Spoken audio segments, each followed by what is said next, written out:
ឥឡូវប្រពន្ធថាមនុស្សមានដៃជាមានអនុភាពមានបញ្ញាមានឫទ្ធិបកាយជាងទេវតាប្រាប់យ៉ាង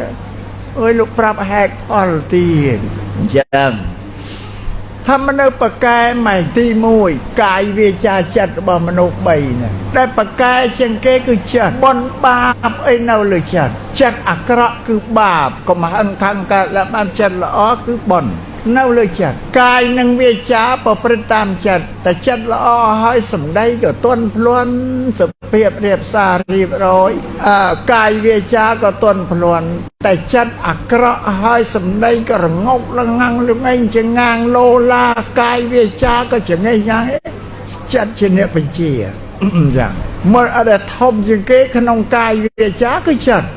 អធិបតីលើគេលោកឲ្យអប់រំចិត្តដែលល្អថ្នាក់ទី1គេហៅកម្មាវចរកុសលចិត្តកុសលគឺស្អាតចិត្តចេះធ្វើទាន